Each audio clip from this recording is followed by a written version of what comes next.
کمائے بغیر عورتوں کے کمائے 6 لاکھ کے مجمع کو پال کے دکھایا.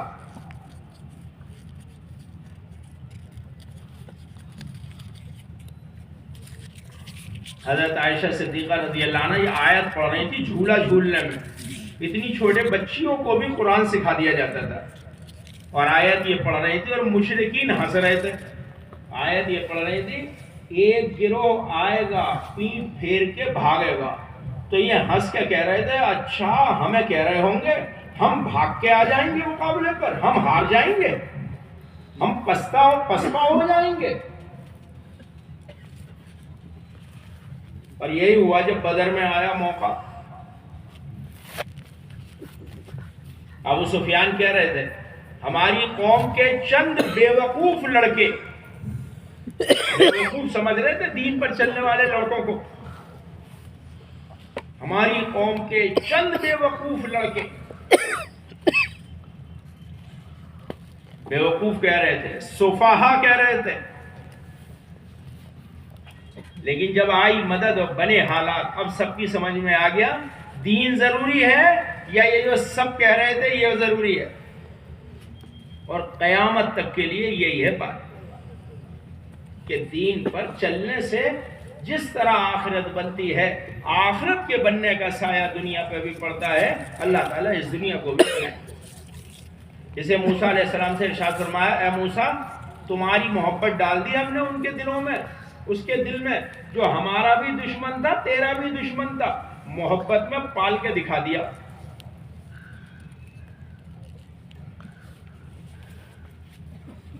اگر تم نے اپنے یقین کو ٹھیک کر لیا اور اپنے عمل کو بنا لیا تو ہم تمہاری محبت کو بر سے تجاوز کر کے باہر تک, خشکی سے لے کے سمندر تک تمہاری محبت کو اتار دیں گے.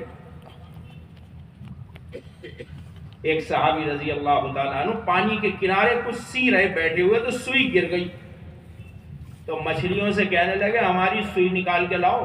تو ایک مچھلی سوئی نکال کے لائی ہے. یہ ہے جو محبت ہم بر سے لے کے باہر تک لے جائیں گے. حضرت سفینہ رضی اللہ تعالیٰ عنہ کو شیر رہبری کر رہا تھا جماعت اللہ کے راستے میں. شام ہو گئی, رات ہو گئی, جماعت کے امیر نے مشورہ کیا قیام کر لو کہ ٹھیک ہے ٹھہر جاتے. امیر نے کہا یہ گرجا ہے اس میں ٹھہر جائیں. سب نے کہا ٹھیک ہے امیر صاحب اس میں ٹھہرے جاتے ہیں.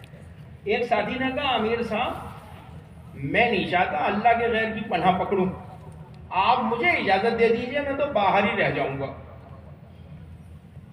امیر صاحب نے کہا آپ رہ جاؤ باہر, کیا ہو گیا. سارے ساتھی وہاں آرام کرنے لگے, یہ باہر کھڑے ہو گئے. انہوں نے جنگل میں سوچا میں اکیلا یہاں کیا کروں گا, میں رات کو نماز کی نیت باندھتا ہوں. انہوں نے نماز کی نیت باندھی, پیچھے سے شیر آ کے کھڑا ہو گیا. امیر صاحب نے کہا ایک ساتھی سے کہ دیکھو ایک آدمی نے اپنے آپ کو مجاہد قربانی میں ڈالا ہے تو ہمیں بھی نگرانی کرنا چاہیے, ہم میں سے بھی کوئی ساتھی نگرانی چوکیداری میں رہے. تو وہ کھڑے ہو گئے آ کر. اب وہ دیکھ رہے ہیں شیر آ گیا,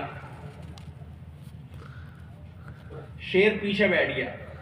ان ساتھی نے قیام کیا, ان صحابی نے رکوع کیا, قوما کیا. جیسے جلسے سجدے میں گئے تو وہ شیر نے پیر چاٹنے شروع کر دیے. اس میں ہلکی سی کانٹا نما چیز ہوتی ہے جو پیروں میں تلوے میں لگنے سے تھکن دور ہوگی, تو پیر چاٹ رہا تھا زبان سے. اب انہوں نے جلسہ کیا تو یہ شیر پیچھے ہو کے بیٹھ گیا. اور پھر انہوں نے دوسرا سجدہ کیا تو پھر اس نے پیر چاٹنے شروع کر دیے.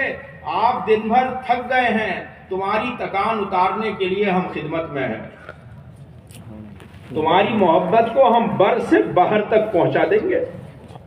پھر انہوں نے قیام کیا, پھر رکوع کیا, پھر سجدہ کیا. سجدے میں گئے, زبان سے شیر نے پیر چاٹنا شروع کر دیا. جب سجدہ پورا ہو گیا, یہ جلسہ کر رہے ہیں, شیر پیچھے بیٹھ گیا. جب تم ہمارے احکام پر آ جاؤ گے, ہمارے نبی کے کام پر آ جاؤ گے,